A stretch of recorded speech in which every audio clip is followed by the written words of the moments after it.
eres libre,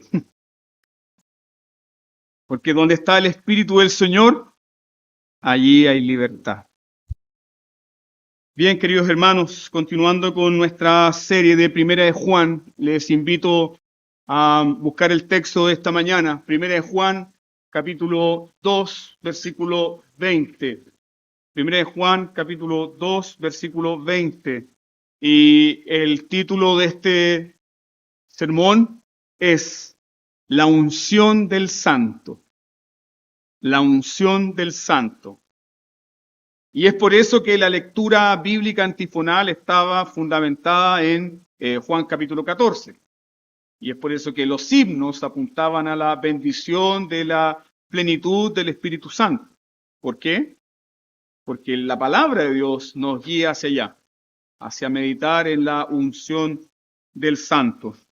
Si encontró el texto, siga atentamente la lectura de la palabra del Señor. Pero vosotros tenéis la unción del Santo y conocéis todas las cosas. Amén. Demos gracias al Señor por su palabra y algo que nunca debemos olvidar, orar por la iluminación del Espíritu Santo. No oramos por inspiración, porque Dios ya inspiró su santa palabra. Oramos por iluminación, para que el Santo Espíritu de Dios ilumine nuestros corazones y nuestras mentes sobre las Escrituras que el propio Espíritu Santo inspiró. Sin la iluminación del Espíritu Santo, yo puedo entender la gramática del texto, puedo entender su orden literario, pero nunca veré la belleza de Jesucristo. Porque es el Espíritu Santo quien ilumina nuestros corazones y nuestras mentes para que veamos la gloria de Jesús. Oremos por eso, hermanos. Oremos por la iluminación del Espíritu Santo. Oremos. Padre bendito, confieso inmediatamente mi impotencia, incapacidad para traer iluminación a tu pueblo. No está en mí, Señor, sino que está en el ministerio glorioso y todopoderoso de tu Santo Espíritu. Tu Santo Espíritu es aquel que abre nuestros ojos para ver las maravillas de tu ley. Tu Santo Espíritu, Dios eterno, es aquel que nos trae la gloria de Jesucristo. Nos da nuevos afectos por tu palabra. Hace que creamos tu palabra verdaderamente como palabra de Dios y no como palabra de hombre. Por eso, amado Padre, rogamos en esta mañana por la iluminación de tu Santo Espíritu. Oramos que todo hombre, mujer y niño en esta mañana sea iluminado con el conocimiento salvífico de quién tú eres. Sea iluminado para que sus ojos puedan ver a Jesús. Sean iluminados para que puedan ver también la incapacidad que hay en sus propios corazones y que siendo despertados a la fe por tu Santo Espíritu puedan correr a Jesucristo como Señor y Salvador. Oramos también por todos aquellos que nos están escuchando, Padre, para que también reciban la iluminación de tu Santo Espíritu y que puedan ser, Señor, inclinados hacia tu palabra. Oramos, Padre, porque somos una iglesia que necesita profundamente de la potencia de tu Espíritu Santo. Y oramos, Señor, porque tú quieres que oremos por estas cosas. Oramos también, Señor, por la llenura de tu Espíritu Santo. Porque de otra manera, Señor, seremos llenos de este mundo. Seremos llenos de nuestras pasiones. Seremos llenos de nuestros malos deseos. Seremos llenos, Señor, de nuestro desaliento. Seremos llenos, Señor, de nuestra incredulidad. Mas danos, Señor, en esta mañana la llenura de tu Espíritu Santo. Úngenos, Señor. Úngenos, Señor. Llénanos con tu Santo Espíritu para que tu nombre sea glorificado en nuestras vidas. En el nombre de Jesús oramos. Amén. Permítanme compartir con ustedes las palabras de un hombre escritas en su diario. Y escucha atentamente las palabras de este hombre. Él dice lo siguiente: meditaré y esperaré a que algo de la gloria de esta verdad abrumadora caiga sobre mí. Y la fe comienza a comprenderlo. Yo ahora temblorosamente acepto esta bendita verdad. Dios, el Espíritu Santo, quien es Dios Todopoderoso, mora en mí.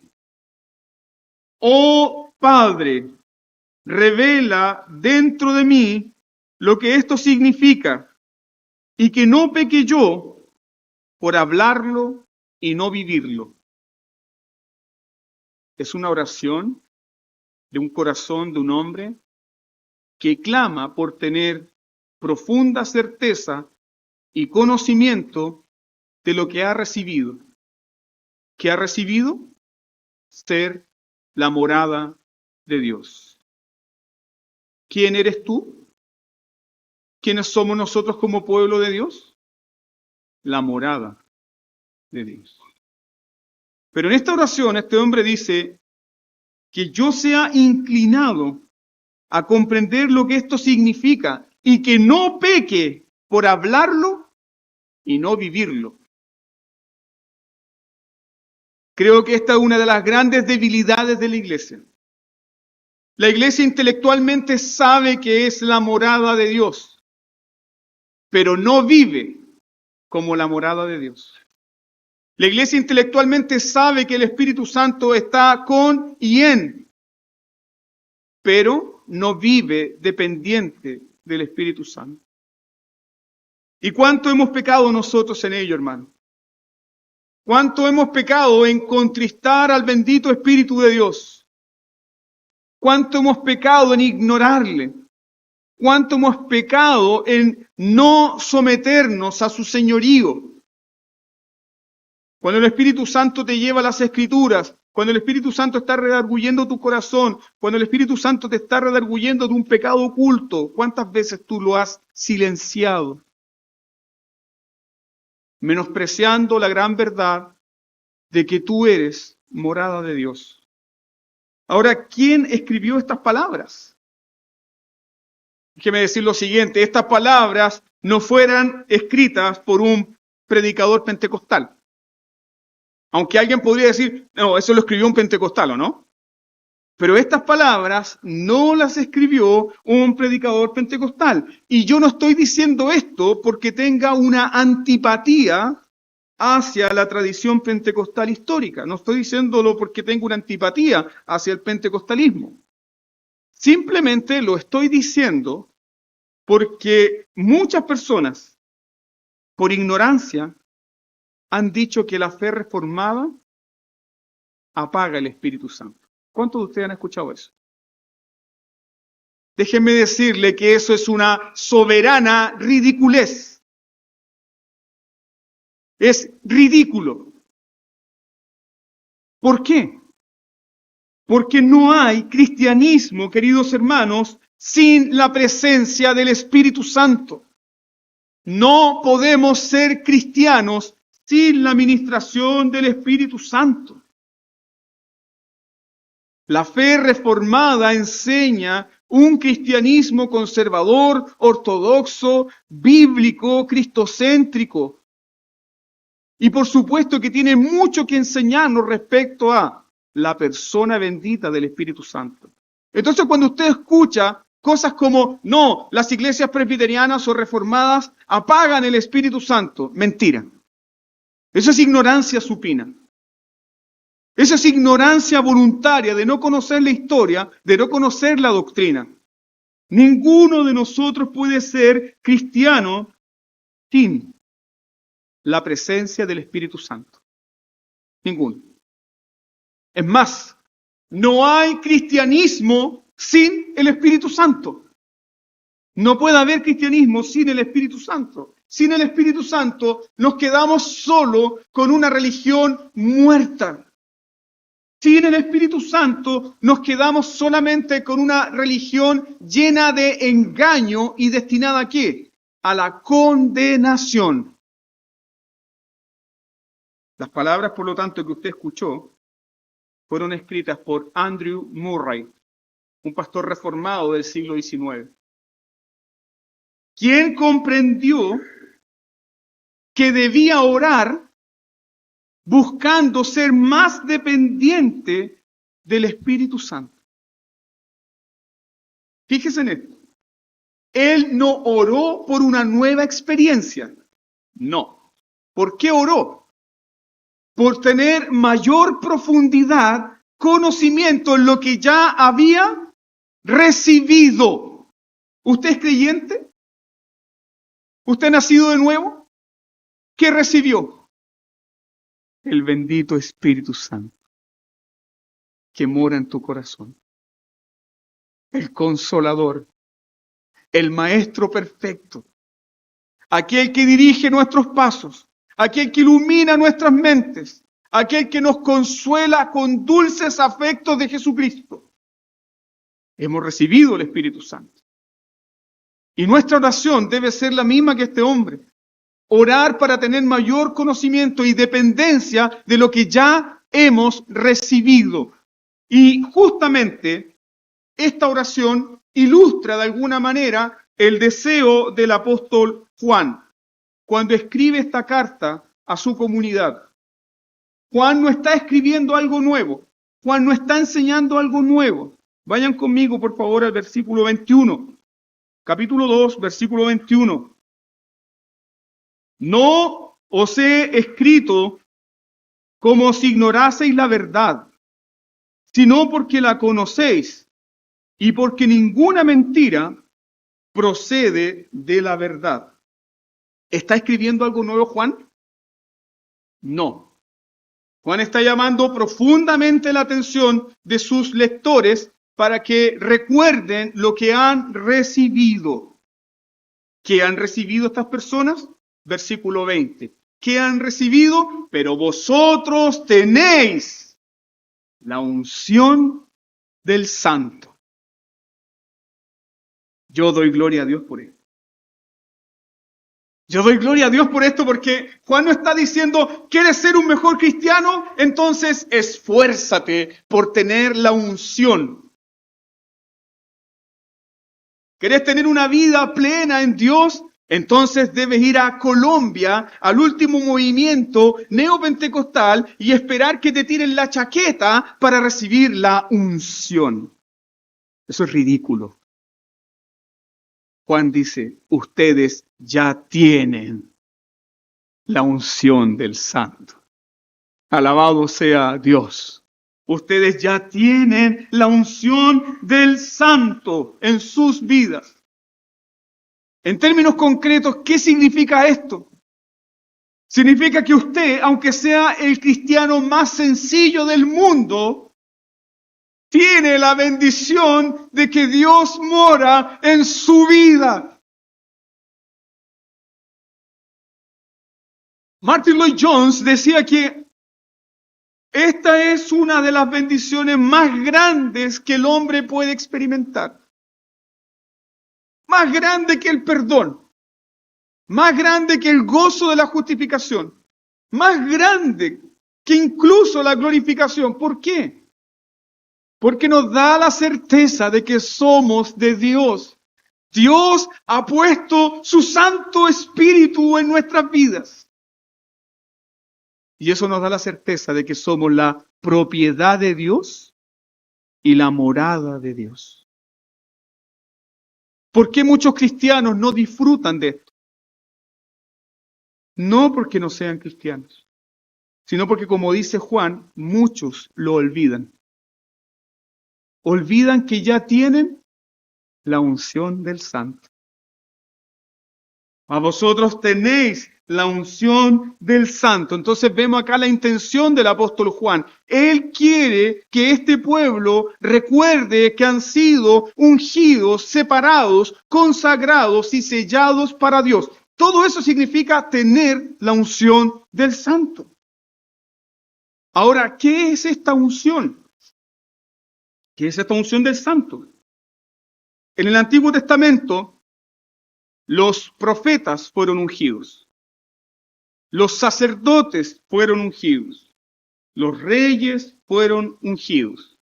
Y este ungimiento de profetas, sacerdotes y reyes capacitó a estas personas para servir a Dios, y no solamente les capacitó para servirles, sino que también les consagró para Dios.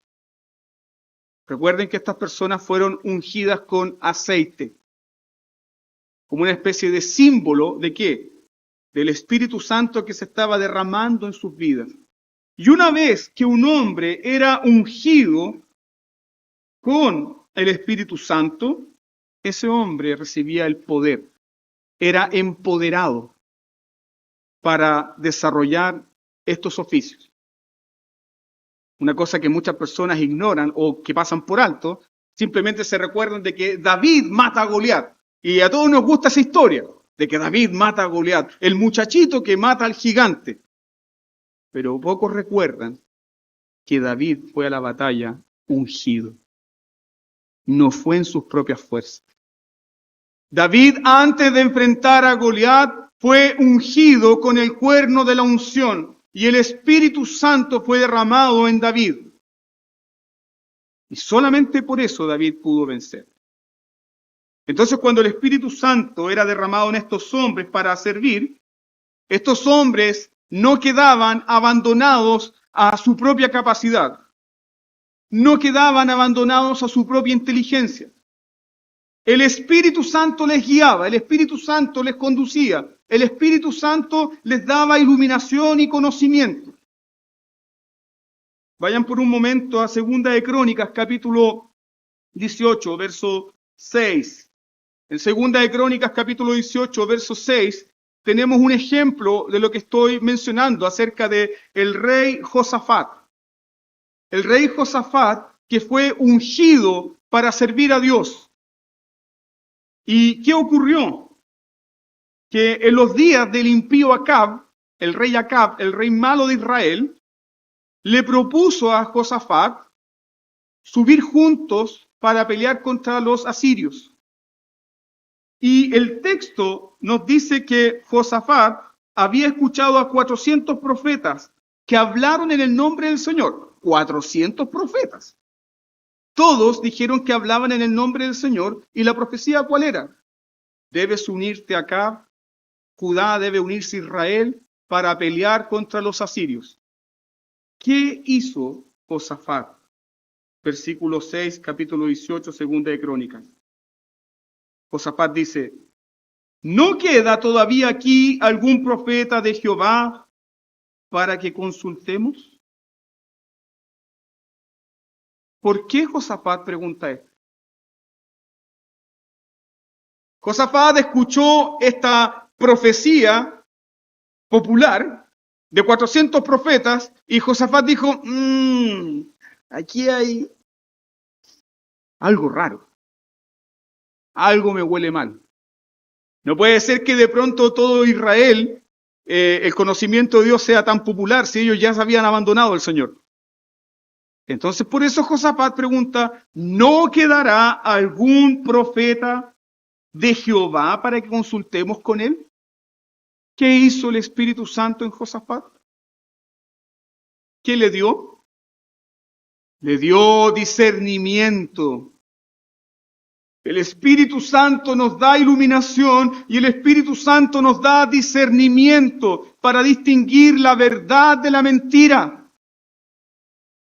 Y es por eso que el cristiano es alguien que está protegido por la unción del Santo. Puede distinguir una predicación falsa de una predicación verdadera. Puede separar lo precioso de lo vil, porque el Espíritu Santo que está en él le da discernimiento. Así como lo hizo con este hombre. Pero algo ocurrió también en la historia redentora. Porque en el antiguo pacto el Espíritu Santo era derramado sobre personas y oficios importantes en Israel. pero no sobre todo el pueblo. Eso quiere decir que antes de Pentecostés, antes del derramamiento poderoso del Espíritu Santo sobre toda la iglesia, el ministerio del Espíritu Santo era limitado. ¿En qué sentido era limitado? No en su poder, no en su calidad. Era limitado en el número de personas que recibían su unción. Antiguo pacto, reyes, sacerdotes, profetas y algún otro personaje en particular que simplemente Dios usó, como entre paréntesis los jueces, o como los artesanos del tabernáculo que fueron ungidos con el Espíritu Santo para diseñar el tabernáculo. Pero en el nuevo pacto, después de Pentecostés, ¿qué ha ocurrido? Todos los creyentes, todos los nacidos de nuevo, disfrutan de la bendición del Espíritu Santo. Todos los creyentes tienen el privilegio de ser guiados, sellados como propiedad exclusiva de Dios. Todo creyente nacido de nuevo es guiado por el Espíritu Santo, es consolado por el Espíritu Santo, es fortalecido por el Espíritu Santo.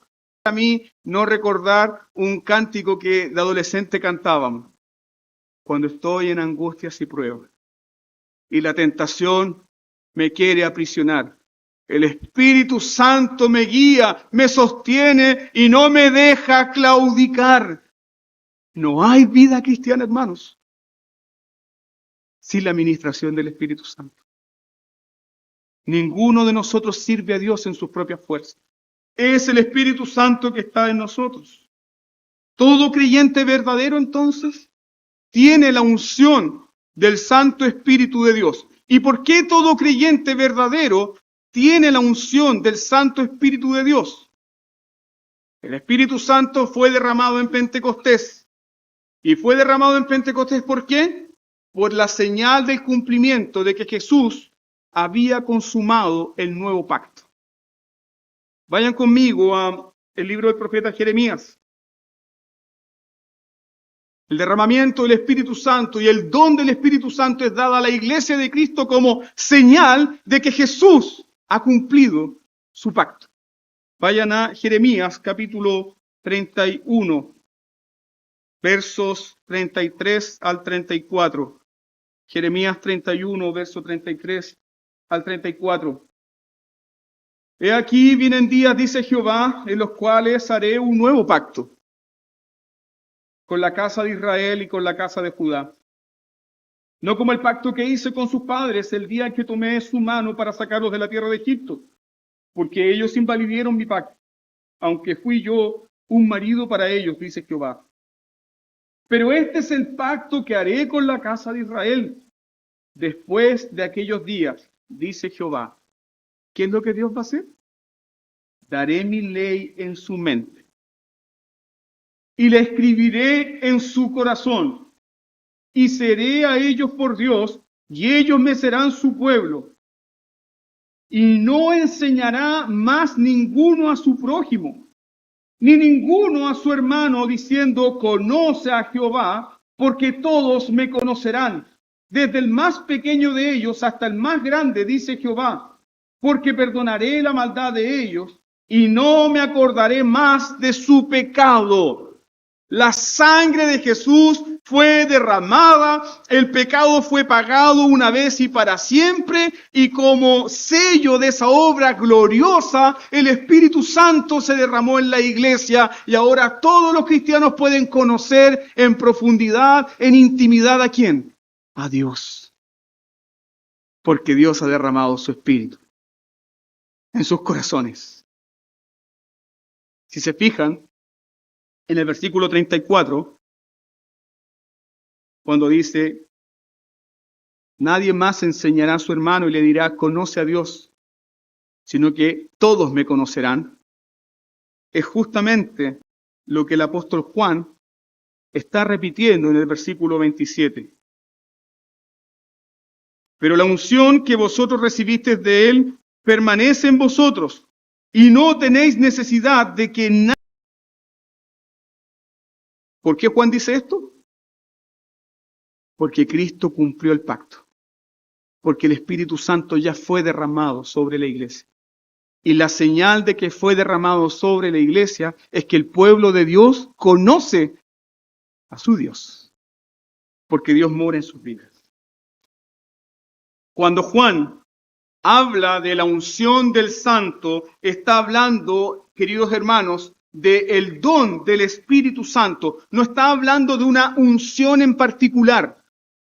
No se nos dice a nosotros, busca una unción especial. Se habla de que hemos recibido el don del Espíritu Santo. El don del Espíritu Santo. Porque el Espíritu Santo mora en todo creyente, como enseña Juan capítulo 14, versículo 17.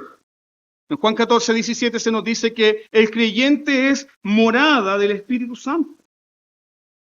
Y en esta epístola, en primera de Juan, en esta epístola, Juan nos dice que el Espíritu Santo no solamente mora en nosotros, sino que el Espíritu Santo es la señal distintiva de que pertenecemos a Dios.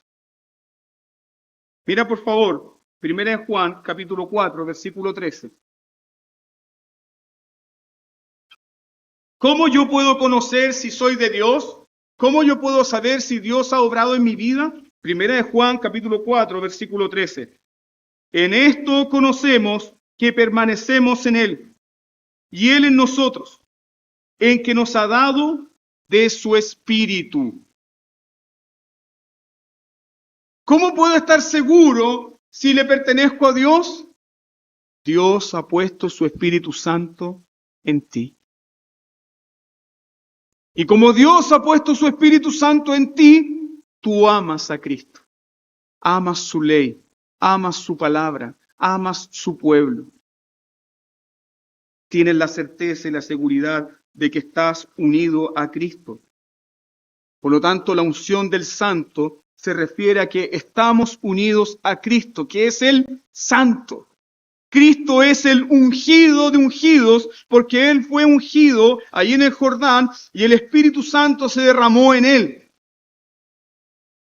Cristo es el ungido del cual habla Daniel capítulo 9, versículo 26. Y Cristo unge a su pueblo con el mismo Espíritu Santo. Por eso, amados hermanos, debemos tener confianza. Por eso debemos tener seguridad de que aquel que ha nacido de Dios va a perseverar. ¿Por qué? Porque Dios ha puesto su espíritu en él. Va a perseverar. Es más, cuando oíste el Evangelio, ¿qué ocurrió? Según Efesios capítulo 1, verso 13. Efesios 1, 13 nos dice que cuando oímos el Evangelio y creímos, fuimos sellados. ¿Cuál es el sello? La presencia del bendito Espíritu Santo. Eres sellado. Y ese sello dice, tú eres mío, me perteneces. Ese sello también se usa para dar autenticidad. El cristiano auténtico es aquel que tiene el Espíritu Santo de Dios obrando en su vida. Miremos también 2 Corintios capítulo 1, verso 21 y 22. En Efesios 1:13 se nos dice que somos sellados, pero fíjate lo que dice Pablo en 2 Corintios 1, 21 y 22. ¿Quién es el que nos selló? Y el que nos confirma con vosotros en Cristo, y el que nos ungió es Dios. ¿Quién te ungió? Dios. ¿Y por qué te ungió Dios? Y aquí vemos algo hermoso de la economía trinitaria. Cómo la Trinidad se relaciona con nosotros los cristianos. El Padre te amó desde antes de la fundación del mundo y te escogió. Y puso a su Hijo Jesucristo para que fuese tu mediador. Y todo lo que hizo Jesús lo hizo por ti. ¿Por qué? Porque fuiste amado por el Padre. ¿Y ahora qué hace el Espíritu Santo? El Espíritu Santo viene, se derrama y mora en esos que el Padre amó en esos que el Hijo rescató con su propia sangre. ¿Por qué? Porque la salvación es una obra trinitaria. Dios nos unge. Verso 22, el cual también nos ha sellado, nos ha ungido y nos ha sellado. Y nos ha dado las arras del Espíritu en nuestros corazones. Tenemos la seguridad de que le pertenecemos a Dios porque Dios ha puesto su Espíritu en nuestros corazones. La seguridad no está en ti. La seguridad no está en tu comportamiento. La seguridad está en que Dios ha hecho una obra perfecta en tu vida. Lo que el Hijo rescató, y lo que el Hijo rescató, el Espíritu Santo selló, consagró y un día lo va a glorificar. Seguridad, seguridad, pura seguridad, hermanos. Pero esa seguridad tiene evidencias, tiene muchas evidencias. Por lo tanto, Juan nos dice que la unción del Santo es la defensa más efectiva contra todas las mentiras de ¿quiénes? De los anticristos que se estaban levantando en la iglesia, pero también de ¿quién? ¿Qué sería de nosotros, pobres y tristes pecadores, si el cristianismo dependiese de la certeza de nuestro propio corazón? No hay esperanza, hermanos. Así que el Espíritu Santo no solamente fue derramado en tu vida como un sello, como unción para librarte de los engaños externos, sino también que el Espíritu Santo fue derramado en tu corazón para librarte de tus propios engaños. Mira qué grande es tu Dios. Qué hermoso nuestro Dios. No solamente te libra de los enemigos externos, sino que te guarda de tu propio corazón. Si no fuese así, créanme, no habría esperanza alguna para ser cristiano. Entonces, veremos ahora qué es lo que hace la unción del Espíritu Santo en el creyente. ¿Qué es lo que hace esta unción en el creyente? En primer lugar, esta unción del Santo marca la distinción. ¿Entre quién? Entre el creyente y el incrédulo. Lo primero, la unción del Santo marca una distinción entre los verdaderos creyentes y los falsos creyentes. Recuerden el sermón pasado. Si los falsos creyentes, los falsos maestros y las falsas iglesias encarnan el espíritu del anticristo, ¿qué encarna el verdadero creyente? El espíritu del verdadero Cristo. Quien tiene la unción del Santo tiene al verdadero Cristo. Los verdaderos creyentes llevan la unción. La palabra unción en el griego es el crisma. Y es muy interesante lo que hace Juan aquí, esta mezcla de palabras. El crisma, la unción, un sello distintivo que guía y que protege. Ahora, la palabra anticristos y crismas proviene del verbo griego chrio, que significa ungir. Ambas palabras, anticristo y crisma. ¿Ya? ¿Y por qué Juan hace esta distinción acá? Porque los falsos maestros afirmaban ser ungidos.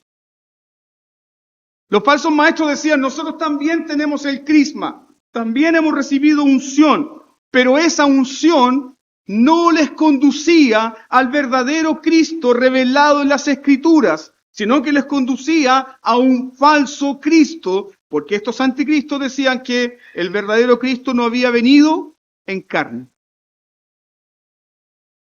Algo muy importante. Si el Espíritu Santo está obrando en ti, ¿hacia dónde te va a conducir? ¿Hacia dónde te va a conducir el Espíritu Santo? A una dependencia de Cristo. A una dependencia de Cristo. A oír su voz. A seguir sus pasos. a guardar sus mandamientos. Entonces las personas cuando dicen, no, yo soy lleno del Espíritu Santo, porque en mi iglesia tenemos manifestaciones, tenemos cosas del Espíritu, pero esas personas son ignorantes de Cristo. Ese no es el Espíritu de Dios, queridos hermanos. Ese no es el Espíritu Santo. El Espíritu Santo llama la atención y dirige nuestros corazones hacia Jesús. ¿Por qué? Porque Él exalta la obra de Jesús. Él consuma la obra de Jesús. Y eso también es una advertencia para nosotros. Quizás yo puedo tener una experiencia y puedo decir que fue una experiencia del Espíritu, pero si esa experiencia no me hizo más dependiente de Cristo, no me hizo más dependiente de su Evangelio, yo debo dudar. Porque el Espíritu Santo no va a glorificar mi carne. El Espíritu Santo no me va a dejar muerto en mi pecado. El Espíritu Santo no me va a dejar ignorante de Cristo. El Espíritu Santo traerá más afectos por Jesús, más seguridad en Jesús, más hambre y sed de Jesús. Ese es el verdadero Espíritu de Dios. Y eso es lo que está confrontando Juan a estos falsos maestros que decían tener la unción del Santo, pero en realidad se mostraron mentirosos porque despreciaban a Jesús. Miren por favor el verso 22. Primera de Juan capítulo 2, verso 22. ¿Quién es el mentiroso? En otras palabras, Juan está diciendo, a ver. Ustedes dicen que tienen la unción, ya, pues veamos si tienen la unción. ¿Quién es el mentiroso? Sino el que niega que Jesús es el Cristo. Este es anticristo.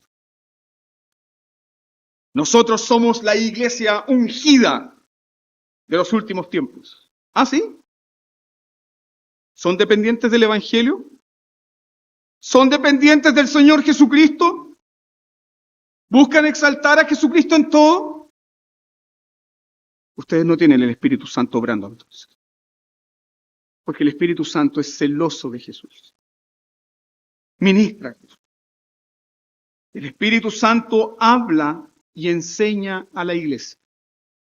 ¿Cómo el Espíritu Santo habla y enseña a la iglesia? Bueno, todos los domingos se para aquí enfrente una persona, pone los ojos en blanco, comienza a levantar las manos y a decir, esto es lo que va a suceder. ¿Así nos habla el Espíritu Santo? ¿Cómo nos habla el Espíritu Santo? Y yo pido en esto, hermanos, que seamos serios. Por mucho tiempo la iglesia, oyendo espíritus de demonios, ha blasfemado contra el Señor y ha menospreciado al glorioso Espíritu Santo, creyendo profecías de hombres. Pero ¿cómo nos habla el Espíritu Santo? 7 veces se repite en el libro de Apocalipsis. Se repite lo siguiente. El que tiene oído, ¿qué? Oiga lo que el Espíritu dice a la iglesia. ¿Cómo el Espíritu Santo habla a la iglesia? A través de su palabra. El Espíritu Santo te habla a través de su santa palabra. El Espíritu Santo te habla a través de la predicación del Evangelio, a través de la exposición fiel de las Escrituras. Recuerden lo que el Señor Jesucristo prometió, Juan 14, 26. Jesús dijo, mas el Consolador. ¿Qué hará el Consolador? El Espíritu Santo, a quien el Padre enviará en mi nombre. Él les enseñará todas las cosas y os recordará todo lo que yo os he dicho. ¿Qué hace el Espíritu Santo domingo a domingo? Nos enseña todas las cosas por su palabra. Nos recuerda una y otra vez lo que Jesús ha dicho. Nos recuerda lo que Dios ha hecho. Ahora, ¿cómo hace esto el Espíritu Santo? ¿Cómo nos enseña todas las cosas y cómo nos recuerda todas las cosas? En primer lugar, lo hace el Espíritu Santo a través de la inspiración de las Sagradas Escrituras. fue el Espíritu Santo quien inspiró las Escrituras. Otro punto importante. Yo no puedo decir que amo el Espíritu Santo si menosprecio las Escrituras. Fue el Espíritu Santo que inspiró las Sagradas Escrituras. Si el Espíritu Santo está obrando en mí, el Espíritu Santo me llegará a las Escrituras. ¿Por qué? El apóstol Pedro nos dice que se nos ha dado a nosotros la palabra profética más segura. ¿Dónde? La palabra de Dios. Esa es la primera forma en la cual el Espíritu Santo nos enseña y nos recuerda. La segunda forma es a través de la iluminación. No solamente el Espíritu Santo inspiró estas palabras, sino que el Espíritu Santo nos ilumina. Es decir, Él viene a nuestros corazones, toma nuestros corazones y nos sumerge en las Escrituras. Eso hace el Espíritu Santo. Te toma de la mano. Tú que dices, hay cosas que yo no entiendo. No te preocupes. Yo te haré entender. Me cuesta entender este pasaje, Señor. No te preocupes. Yo soy tu maestro. Eso es la iluminación. Puedes tener la certeza de que conoces la palabra de Dios porque el autor de la palabra de Dios habita en tu corazón. Alabado sea Dios. Puedes tener gozo y certeza porque el mismo autor de las Escrituras entra en tu mente y en tu corazón y te guía por la verdad para que veas a Jesús. Entonces, recordando un poco el sermón del domingo pasado, ¿los hijitos de Dios pueden permanecer en el engaño? No. Porque el Espíritu Santo da discernimiento. Trae conocimiento. El Espíritu Santo no habla de otro que no sea Jesucristo. Porque el Espíritu Santo te consuela con la dulce certeza de que eres de Cristo. Y escucha esto.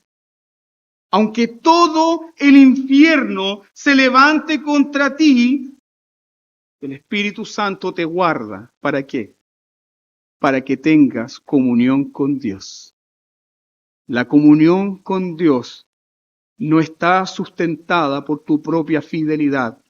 La comunión con Dios es segura porque el Espíritu Santo habita en ti. Alabado sea Dios. Bendito sea Dios, hermanos. Si la gloria del cristianismo es esa, Dios vino a morar en nuestros corazones. Sin eso no hay cristianismo. Sería una religión muerta. El Espíritu Santo nos guarda para tener comunión con el Padre y con el Hijo. ¿Y cómo nos guarda para tener comunión con el Padre y con el Hijo? Déjeme dar las siguientes ilustraciones. El Espíritu Santo nos guarda para tener comunión con el Padre y con el Hijo, dándonos seguridad del perdón. Eres perdonado. Pero Señor, estoy lleno de errores. Eres perdonado por lo que Jesús hizo. ¿Cómo el Espíritu Santo te guarda y te preserva para Dios? Te da certeza de que eres justo por la fe. El Espíritu Santo no solamente te da certeza de que eres justo por la fe, sino que también el Espíritu Santo te da la conciencia de que eres un hijo adoptado. Y por eso tú puedes decir, Abba Padre, Abba Papito. Porque el Espíritu Santo vive en ti.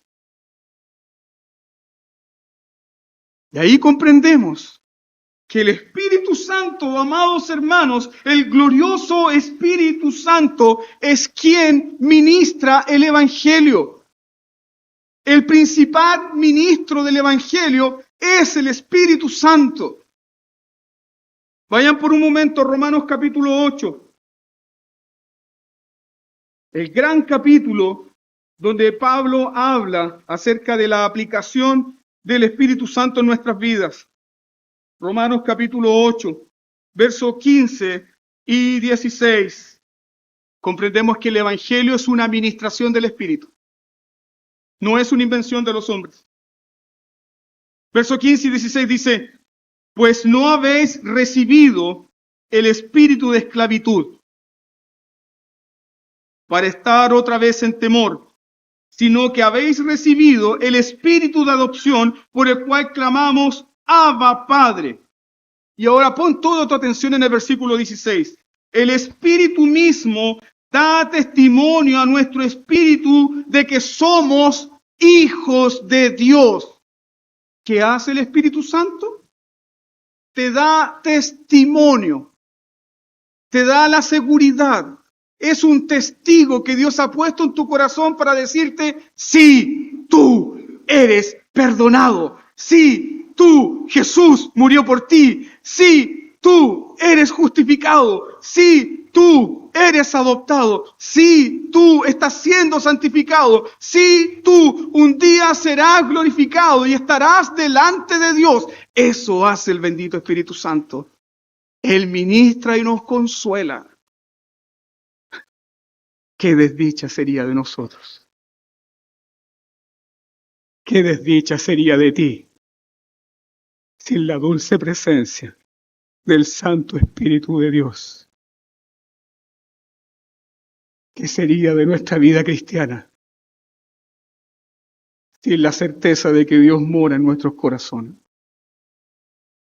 Un solo día bastaría para ser consumido por los engaños de nuestro corazón. Un solo día bastaría para sumirnos en el pozo de la desesperación. Pero Dios ha puesto su Espíritu. Te consuela, te guía, te sostiene, te conforta. Te toma de la mano y te dice, este es el camino. Ahora entendemos por qué Jesús nos dice, yo siempre estaré con vosotros. Alabado sea Dios. ¿Te has preguntado por qué el Espíritu Santo se deleita en hablar de Cristo?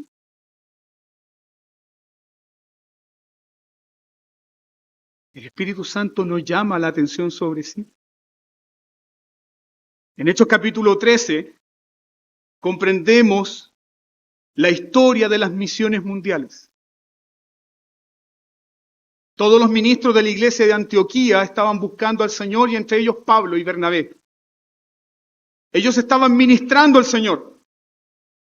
Y de pronto, en Hechos capítulo 13, el Espíritu Santo habla y dice, apártenme a Saulo y a Bernabé para la obra que yo les he encomendado. El nacimiento de las misiones mundiales nació por la obra y poder del Espíritu Santo.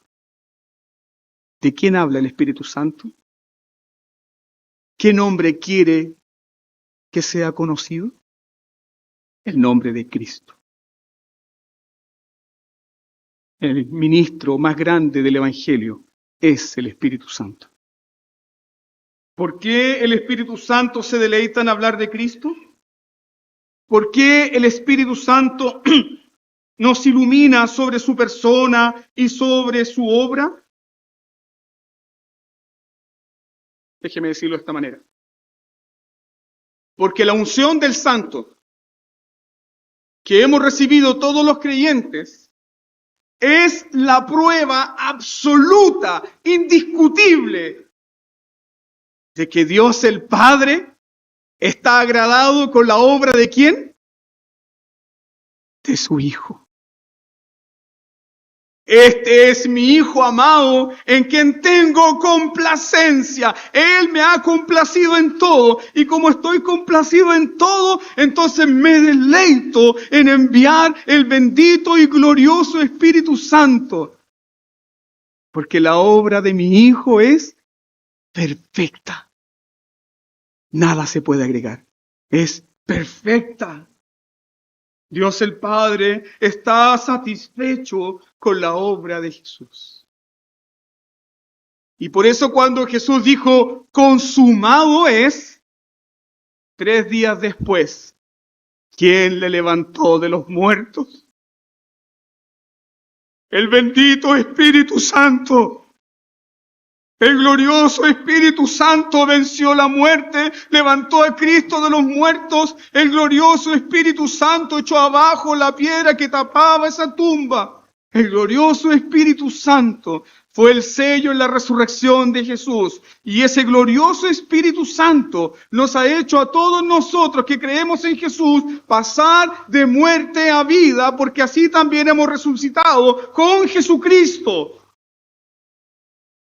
No peque contra el Espíritu Santo. No le contriste. No le ignore. No le menosprecie. No levante sustitutos contra el Espíritu de Dios.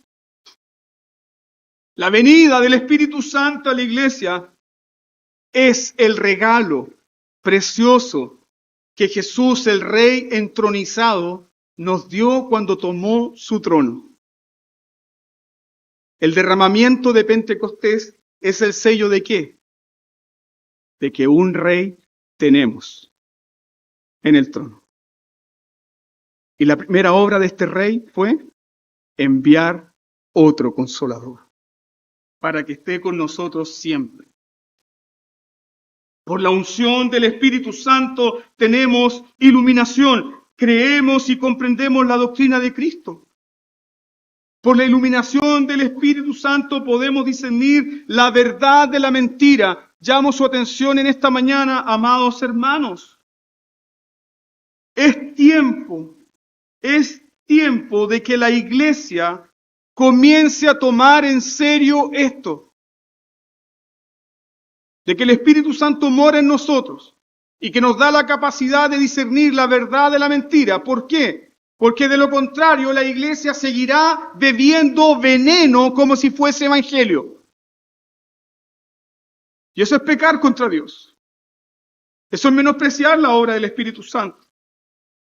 Si no tuviésemos el Espíritu Santo, todos nosotros levantaríamos una y otra vez un falso Cristo, creado en nuestra propia imaginación. Sin la presencia del Espíritu Santo, seríamos arrastrados por todo viento de doctrina. ¿Te das cuenta que también Dios te llama a la madurez? Dios te ha dado su Santo Espíritu, debes ejercitar ¿qué cosa? Discernimiento. Y yo les desafío a ustedes, hermanos, no se vayan ningún domingo diciendo, oh, qué bonito lo que dijo el pastor, sin ejercitar el discernimiento a través del Espíritu Santo. Si no lo hacen, ustedes van a condenar sus almas. En muchas iglesias pasa eso. Tenemos al Santo Espíritu que obra en nuestras vidas. Ahora, la unción del Espíritu Santo no significa que usted está libre de todo error. Ojo con eso. Porque si así fuese, entonces Juan nunca habría escrito lo siguiente. Mira 1 Juan, capítulo 2, versículo 26. Dice, les he escrito esto sobre los que le engañan. Entonces, si la unción del Santo fuese que estamos libres de todo error, no habría, ¿cierto?, motivo alguno para tener las cartas pastorales. Ni usted ni yo necesitaríamos enseñanza, ni usted ni yo necesitaríamos instrucción, ni usted ni yo necesitaríamos la presencia de maestros y pastores. Pero Dios ha puesto maestros y pastores para edificar su pueblo. ¿Por qué? Porque aún estamos en la carne. Aún debemos luchar contra el mundo y el demonio. Estamos en la carne. Pero es por la unción del Espíritu Santo que somos protegidos, guardados. Lo que está diciendo Juan es lo siguiente. Los ministros del Evangelio pueden golpear tu corazón. Pero ¿quién abre el corazón? ¿Quién ilumina el corazón? ¿Quién transforma el corazón? ¿Quién hace que lo que estaba muerto viva? Es el Espíritu Santo. Hay seguridad para quienes aman a sus hermanos. Eso está diciendo Juan. ¿Por qué aman a sus hermanos? Porque tienen la unción del Santo. Hay seguridad para los que guardan los mandamientos de Dios. ¿Por qué guardan los mandamientos de Dios? Porque tienen la unción del Santo. Hay seguridad para aquellos que permanecen en la doctrina de Cristo. ¿Por qué permanecen en la doctrina de Cristo? Porque el Espíritu Santo aplica la doctrina de Cristo en nuestros corazones. Ahora, ¿el Espíritu Santo revela algo que no esté en las Escrituras? Aquí los pillé. ¿Alguno de ustedes ha escuchado frases como esta? Sí, Cristo te ha dado el Evangelio, pero el Espíritu Santo te entrega algo que Cristo no ha revelado. Eso es falso, hermanos. Eso es falso. El Espíritu Santo recuerda, aplica, enseña las palabras de Cristo Jesús. El Espíritu Santo no entrega un mensaje subjetivo. El Espíritu Santo no entrega un mensaje particular. Y eso justamente era la enseñanza de los falsos maestros. Nosotros hemos recibido una revelación especial. Mira qué bonito. ¿Cuál revelación? Jesús no vino en carne. Ah. ¿Pero qué había revelado el Espíritu Santo? Que Jesús había venido en carne. Que Jesús tomó verdadera naturaleza humana. El testimonio del Espíritu, ¿cuál es? Primera de Juan capítulo 4, versículo 2. El testimonio del Espíritu es, confiesa que Jesucristo ha venido en carne. El Espíritu que rechaza a Jesús como el Cristo no es el Espíritu de Dios, sino el Espíritu del Anticristo. Entonces el Espíritu Santo te va a revelar a ti un mensaje particular, una revelación especial que no ha dado en su palabra. Cuidado con eso. Puede ser que estés oyendo el espíritu del Anticristo. 3 aplicaciones finales para concluir. Número 1, estar en Cristo significa entonces tener la unción del Santo. Estar en Cristo significa tener la unción del Santo. Eso significa que nadie puede ser cristiano sin antes haber recibido la unción del Santo. Se te dice en esta mañana, busca la unción. No. Acércate más a tu pastor para que tengas la unción. ¿Qué unción le puede dar yo? Nada. Hemos recibido la unción del Santo si hemos creído en Él. Todo cristiano es cristiano porque ha recibido el Espíritu Santo y el hombre natural no percibe las cosas que son espirituales porque para él son locura. Pero para el hombre y la mujer que ha nacido de nuevo es vida abundante del Espíritu. Segunda aplicación. La iglesia ha tenido que enfrentar grandes tiempos de apostasía. La iglesia ha tenido que enfrentar la persecución. La iglesia ha tenido que enfrentar el aumento de los falsos maestros y los falsos creyentes. La iglesia, por años, escúcheme bien, la iglesia por años ha tenido la apariencia de estar fría, descarriada y muerta como un valle de huesos secos. Muchas veces la iglesia luce así. Hay tiempos en que la iglesia parece un valle de huesos secos. Pero nota esto. Han pasado más de 2000 años. ¿Y dónde está la iglesia? La iglesia permanece. A pesar de que la iglesia ha sido atacada por falsos maestros, a pesar de que el propio seno de la iglesia se han levantado apóstatas, a pesar de que la iglesia ha enfrentado catástrofes mundiales, aún la iglesia permanece como un remanente fiel. Tal cual en el Antiguo Testamento como Dios guardó a esos 7000 que no doblaron la rodilla ante Baal. ¿Por qué? ¿Por qué la iglesia permanece? ¿Y por qué la iglesia permanecerá hasta la segunda venida de Jesucristo, ¿por qué la iglesia permanecerá? ¿Cuál es la respuesta? Porque el bendito Espíritu Santo descendió sobre la iglesia en Pentecostés. No estamos solos. Alabado sea Dios. Porque el Espíritu Santo descendió sobre ella en el día de Pentecostés. Y desde entonces la iglesia permanece y va a permanecer. El Espíritu Santo seguirá aplastando toda resistencia contra el Evangelio. El Espíritu Santo seguirá convirtiendo todo corazón incrédulo. El Espíritu Santo seguirá soplando sobre los pábilos que humean. El Espíritu Santo seguirá avivando esas iglesias que parecen moribundas. El Espíritu Santo no permitirá que la obra de Jesucristo no sea consumada con todo éxito. El Espíritu Santo, amados hermanos, permanecerá en la iglesia.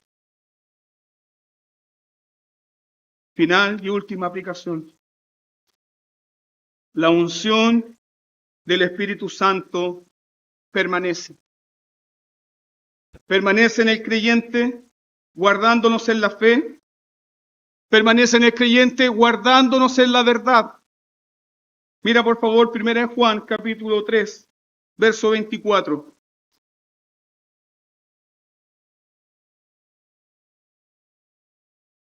Y el que guarda sus mandamientos permanece en Dios y Dios en él. El que guarda sus mandamientos permanece en Dios y Dios en él. Y aquí Juan da la seguridad. Y en esto sabemos que Él permanece en nosotros por el Espíritu Santo que nos ha dado. ¿Dios está contigo? ¿Cuál es la respuesta? Él permanece en nosotros. Entonces usted no puede decir, oh, el Espíritu Santo me visitó esta mañana. No, pues hermano, paremos un poquito.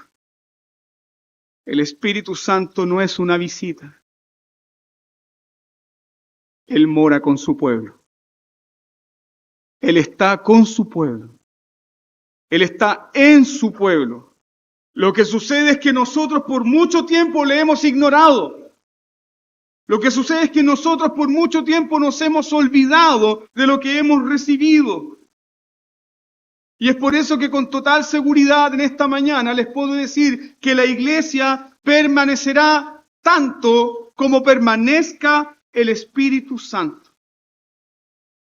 ¿La iglesia permanecerá? Sí. ¿Por qué? Porque el Espíritu Santo permanece en su iglesia.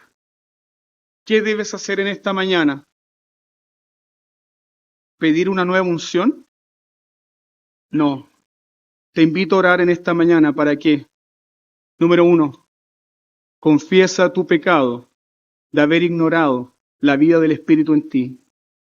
Segundo, ruega por la llenura del Espíritu Santo. ¿Por qué? Porque la llenura del Espíritu Santo no se da a partir de nuestros méritos. Se da como la gloriosa y bendita promesa segura y certera de que Dios está con nosotros. Y que todo lo que hemos recibido es la garantía de que la obra de Cristo es completa. Tengamos un momento de oración y roguemos, como dijo este hombre, que Dios nos haga conscientes. ¿De qué? De lo que hemos recibido. Amén. Demos gracias.